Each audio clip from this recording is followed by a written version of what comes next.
The art that we consume isn't just there for entertainment, even if that's why it's really made, just to make money. Art informs us about the universe, it informs us about the world that we live in, it informs us about human nature, it reinforces all sorts of ideas in our culture about what the world is like. So what this video is, we're going to look at Star Wars and see what type of ideas it reinforces in people. As our technological and environmental conditions change, do our social relationships change as well? Here's an image from 1,000,000 years BC, so just imagine it's 1,000,000 years ago and there are cavemen running around.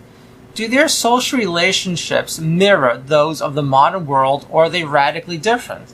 I mean, does one caveman pay another caveman a wage for them to work? Is there a capitalistic mode of production? Do they have a government with representatives, being voted into office? Do you have corporate entities? Do you have marriages taking the same form as you do in the modern world? Well, obviously not. Obviously, with technological change, social relationships change.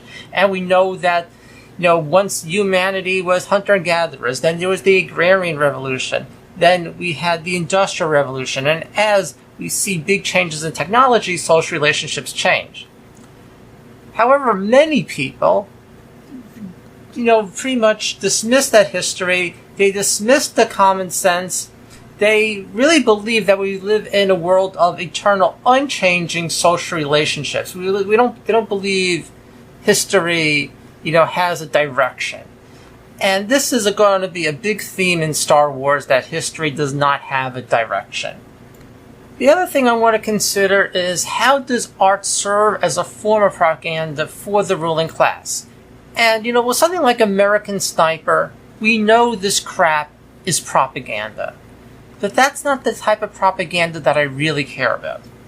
Something like Batman, on the other hand, not intended as propaganda for the ruling class, but it is. This ridiculous idea that Batman, this multimillionaire, is the savior of the regular working class people. He's going out there fighting crime with no thought whatsoever to the actual social conditions that create crime. He's not out there solving poverty. He's fighting the evil criminals, even though from a more socialist perspective, we could say, well, the reason why you have criminals is because we have a system that funnels wealth into the pockets of people like Bruce Wayne, so there isn't enough for everyone to go around because those multimillionaires just need more and more and more. And the real, ridiculous part of the Batman as propaganda is the idea that the ruling class person, the elitist, the capitalist, is your paragon of virtue, kind of stealing this line from Chris Jericho. But just putting that together, we can see that Batman is propaganda for the ruling class, but we don't perceive it as propaganda. It's not even created as propaganda for the ruling class. It's simply the ideas in our culture filtering around, almost organically creating this crap propaganda. So here's this simple diagram. We have the ruling class on the top, and they will spread their ideas into our culture and into art. But once it gets out there, once we have art reflecting the interests of the ruling class, once we have those cultural ideas, once we have those intellectual ideas, next thing you know, art and culture are feeding into each other. They are reverberating the messages of the ruling class. And it's just happening on its own, and people are not aware that they are spreading ruling class propaganda. They just think that they're making art that is reflecting the world as it is. Star Wars works on the level of a space fantasy, where maybe you're dealing with some foundational philosophical ideas, but you don't want to think too deeply about the universe this is happening in, otherwise it'll just fall apart, and it doesn't make any sense. So, a simple question in Star Wars: what was the Emperor's goals? Why was he doing all this? Why was he building the Death Star? Why did he want to convert people over to the dark side? What is it that he's trying to get? And it's not really explained. You have this idea he wants power, he wants to rule, he wants to control people. But what does that really mean in concrete terms when it comes to the universe that Star Wars exists in, with the technology and resources available? The whole question is not examined at all. But interestingly, in the deleted scenes for A New Hope, Lucas did attempt to address this question, and I'm going to insert part of that deleted scene right here. What for? My uncle needs me.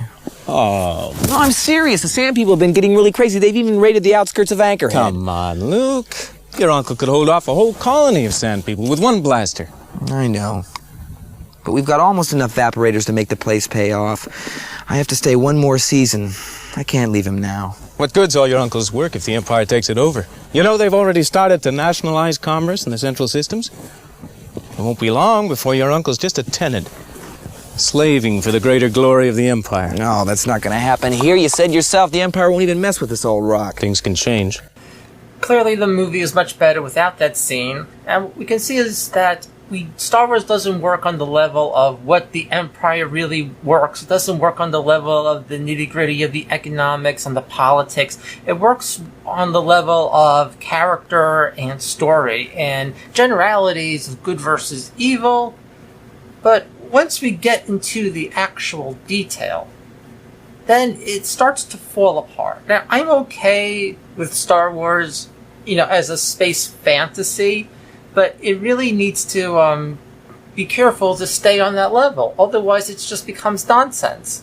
So we have here's a bit of a typo, the world of social relationships and labor seems unchangeable in Star Wars. Luke is needed to work on a farm. Here they are with intergalactic space travel.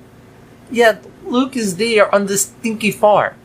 You saw at the beginning of Rogue One, they're working on the farm, or, in the prequels where there's a diner, or then we get into Solo a little later, where, he's always trying to get money, and, it's crazy world. They have all this technology, yet the world of labor and social relationships goes completely unchanged.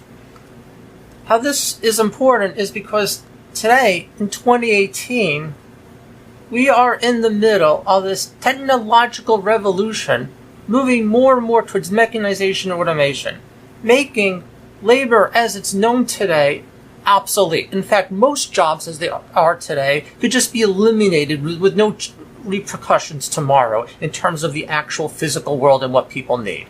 Yet there's this delusion that we need labor, that people need to work. And the central idea of this delusion is that the technology we have, the resources available, is completely irrelevant towards the world of labor and social relationships. People have to work. People have to work to earn their wage, and that's just the internal nature of the universe. That seems to be what people actually believe. And then Star Wars comes around with intergalactic space travel, light speed, all this technology, but guess what? You have to work and earn a wage. Nothing changes. History doesn't move. Then there was the only line about what the Emperor really ever wanted, and thankfully it was deleted because it was so absurd. The idea that the Emperor is a communist and wants to nationalize industry. It just shows, Lucas had no idea what the details of this world is, and it doesn't matter because it's completely irrelevant to the story. But just kind of shows the way that this movie made during the Cold War, and when there was an attempt to actually explain what the Emperor wanted, the Emperor was turned into basically the head of the Soviet Union. Completely ridiculous. Then we get into the prequels, and we continue to see a world that doesn't change. What they're doing in this galaxy far away, it's not the future, it happened a long time ago.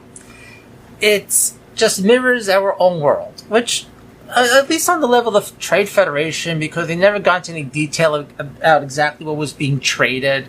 They seem more like a country or a planet than actual Trade Federation, whatever that would be. That's okay. We can kind of accept it on the level of fantasy. Or even going to A New Hope. The idea that you have these smugglers and these bounty hunter types. What's being smuggled? Why do all these people need money? With all this technology, couldn't someone figure out a way to just use the resources to take care of everyone, to at least give them some meager existence so they wouldn't have to do all this stuff? But they don't get into the details of exactly what he's smuggling and why these people are scrounging for money, so it still kind of works. And this is where things fall apart. Slavery. What is it that the slaves are doing when you have all that technology? Again, it's showing this world as non-changing. The idea that we have slaves, like it's the Roman Empire or something. With all that technology, what will you do with the slave? I mean, you have to actually provide for the slave. You have to feed them and all these things. That's one of the reasons why capitalism got rid of slavery, because it's just easier for the ruling class to say, well, you have to work for a living, and if you don't work, fuck you, go and die in the gutter, rather than have to be obliged to actually take care of people.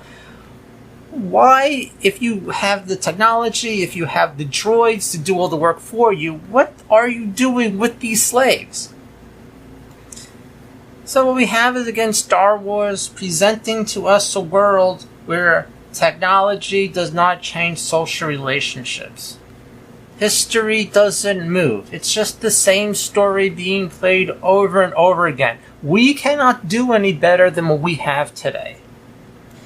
And as silly as it sounds, if you actually talk to like these crazy free market, libertarian, Ron Paul types, they actually believe we live in a world that doesn't change.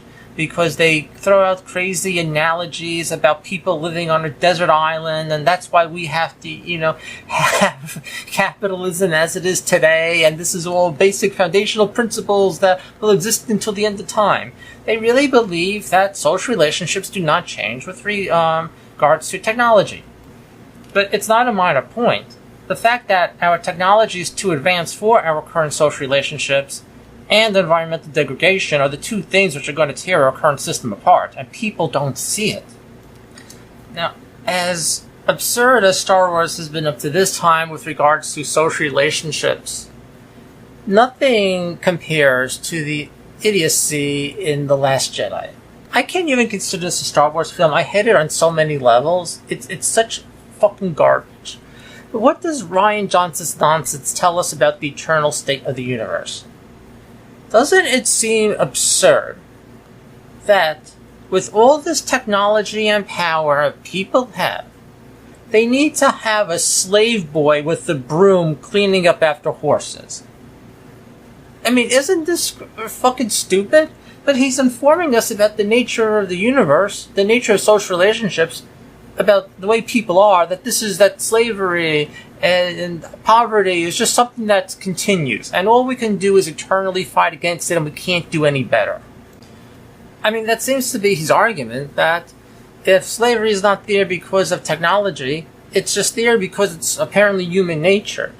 And I'd also blame Abrams for doing this also, but these people are so small-minded and so unoriginal that in order to make a new Star Wars trilogy, they had to work by undoing the original, because they're so vacuous of ideas that the only thing they can do for Star Wars is to basically undo the original's ending and say, well, the Emperor won, fuck you all, but since the Emperor's dead, they just resurrected the Emperor, gave him a good name, they resurrected Vader, gave him a new name, and then they had the problem that the Galactic Republic was coming back into power. That was the idea at the end of the Jedi, so they decided, fuck you, we're going to get rid of the Galactic Republic, we're just going to reboot the Empire.